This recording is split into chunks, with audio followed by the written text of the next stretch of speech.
my name is Marco Saruca. I'm an ex-pro player. I come from Portugal. And for a few years, I was on a pro circuit as a player. And then early on in my career, I had an injury that didn't allow me to go on, at the same sort of, at least with the same sort of ambitions.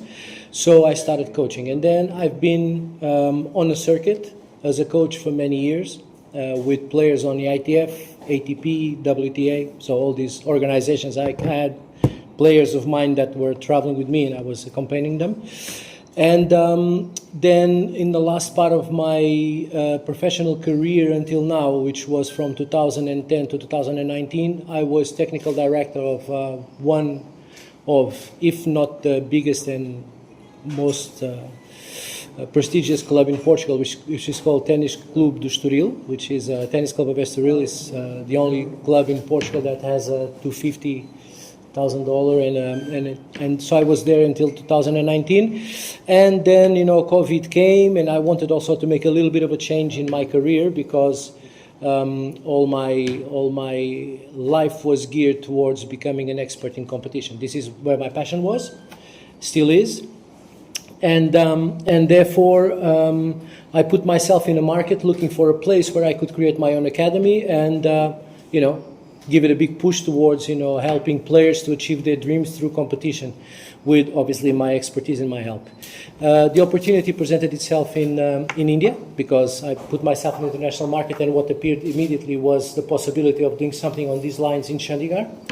Through CLTA, and so making a long story short, as from 2022 to 2024, I was technical director of CLTA, and I also started a high performance center ran by me, although my functions were for the whole club, but this was specifically ran by me in the premises of CLTA.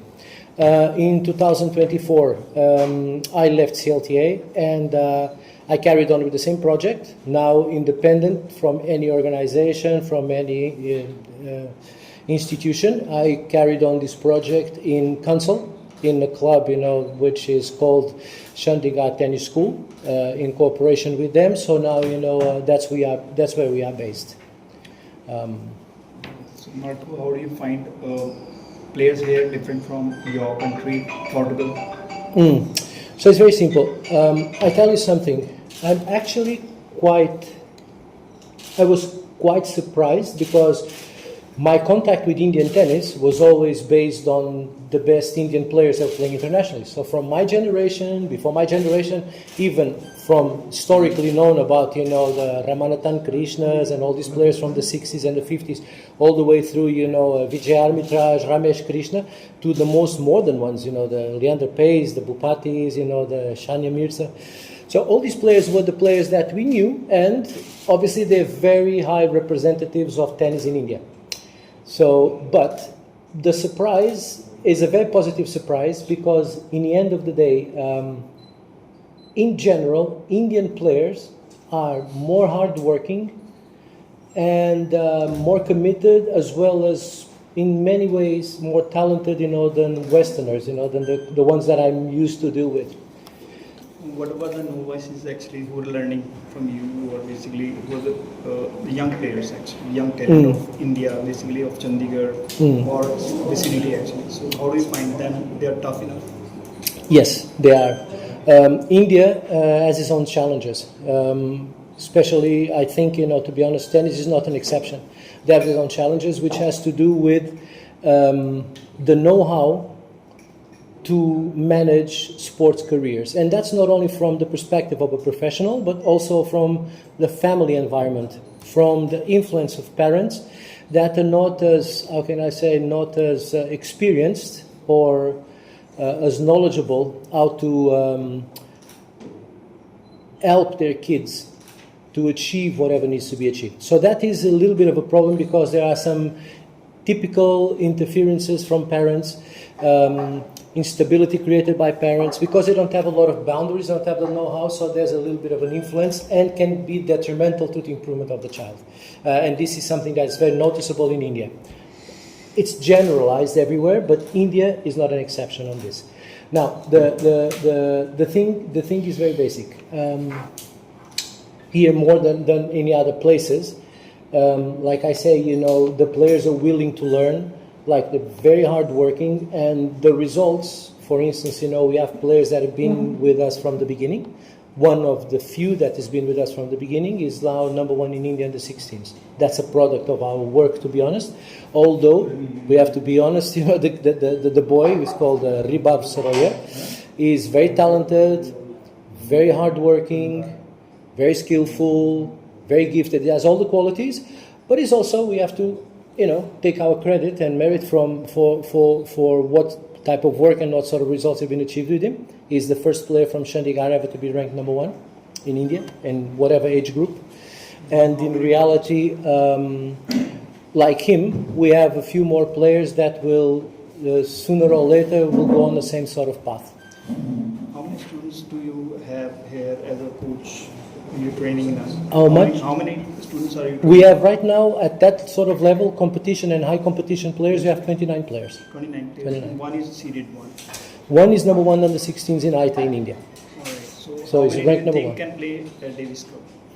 He can play Davis Cup already for under 16s. He's definitely, I think, there are many ways, I say, there are a few ways of getting a very high ranking in India. If you're a good player and you play very strategically a certain amount of tournaments, right, you end up putting yourself in a position where, you get easy points from some places and you build a very good ranking. And maybe you can reach number one by doing that.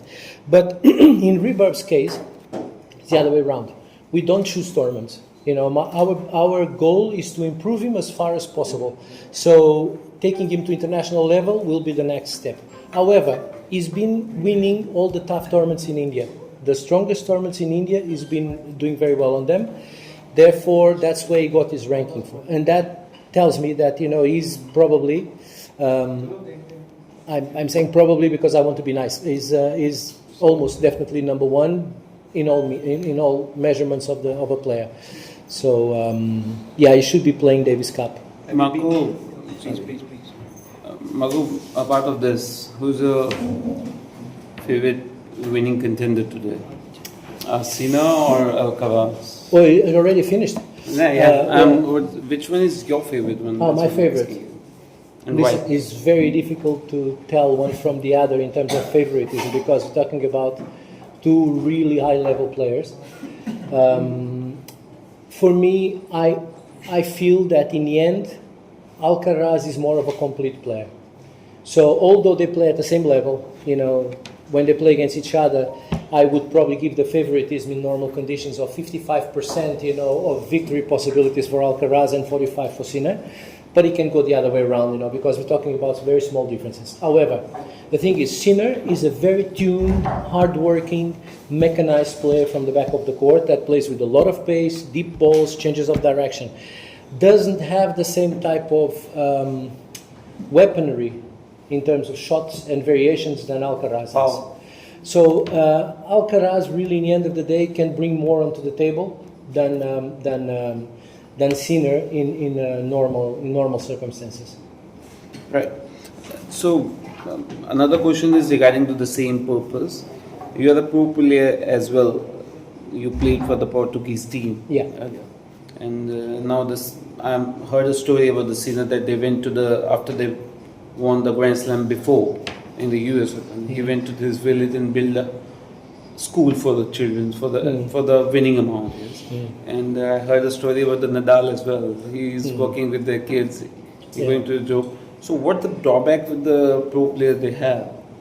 They don't give their time to the family. They don't connect with friends. So how do you see these kind of struggles of a pro player? Well, it is like this. Actually, it's a very good point. To become a pro player in tennis, it's a really tough and isolated route. Because in the end of the day, what happens is, it takes so much time away from you in your childhood, in your adolescence, and then as a grown-up until you end up your professional career. It's very demanding. you're traveling 40 weeks a year. You know, you're playing sometimes, practicing away from your house because you need to be in the right places, you know, to keep on working on your game. And maybe you don't come from an area where that sort of facility or that sort of environment exists. So it's a very tough business in what concerns, you know, family environment and family sort of presence. But also, if you are a successful player in the end of your career, when you reach 35 or something, then you also have very big doors open for you to do many other things, because hopefully, you know, by achieving very high level in your tennis career, you've already made enough money not to be too concerned about your financial situation, and you are more free, not only because of that, but because of you being, through your very widespread image, you being a catalyst for attention. So in the end of the day, it is something that, you know, people will have more possibilities, and in many ways they will have also the facility and the tendency to give back to society a little bit of what they've achieved, and helping out on whatever they can. We have this in Portugal, a big example with Ronaldo in football. You know, so Ronaldo, how find yourself in the tennis in a football-loving country? Like they have a role like a Ronaldo. They have every child. They have to be a Ronaldo there, and might be in India as well. So well, how do you find yourself? In my case, it was very simple. I had no talent for football, so that was out of the question. You have a strong shoulder, then you stop your legs. Yes, exactly. My arm was much more efficient than my feet. So it was never a discussion ever. And when I was in school, because every kid plays football in school. That's like football is for Portugal what cricket is for India. And therefore, you know, football is everywhere, and, you know, you cannot duck football when you are, you know, in college or in any level of schooling. But for me, it was never a problem, because, you know, it was very clear that in football I had no future whatsoever. So I was starting, you know, playing table tennis, and table tennis made sense to me. So then I transited into tennis.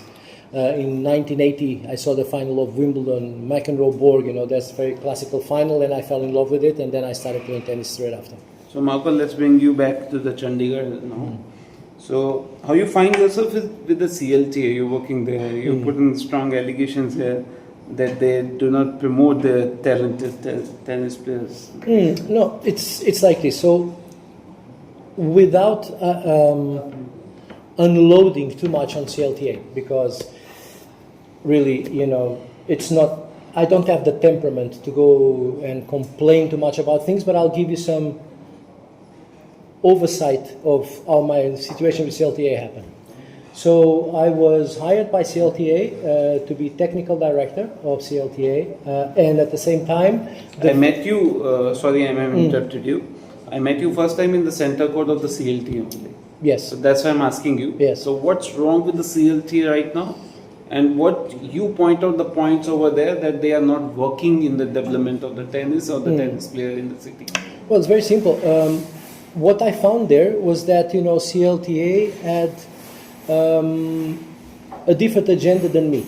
Let's put it this way. So I was hired and I came to India, you know, taking a chance, because I wanted to pursue this dream of building players, making players. You know, that's something that is always very close to my heart. I tried to be a player myself. I got to a certain level, wasn't nowhere near what I wanted to achieve. And then from then onwards, I also specialized myself in being the best coach possible in order to make also other people's, like me, other kids like me, make their dreams come through, and with my help. Not That's just what I'm asking. Their agenda is different than you? Yes. So I'll explain from the beginning, and then you'll understand where we stand. So it's like this. So when I came to CLTA, the agreement was, for me, they needed a technical director to improve the quality of the services that already and the products that existed in CLTA. And at the same time, you know, they were interested in creating a high-performance center, more of a higher level, which is something that I've done in the past already. So I have it in my curriculum with very positive results. So they knew that. They hired me for those purposes. And I left Portugal because I thought, okay, this is an adventure. Going to India, it's not. I was very well settled in Portugal, but to be honest, you know, I was not in a position to do exactly this that I wanted to do. So CLTA opened the doors in the beginning for me to do this. So I came to India, signed contract with them and everything. And a few days after arriving in India, I was invited to go to Delhi to attend the Davis Cup between India and Denmark. Yeah.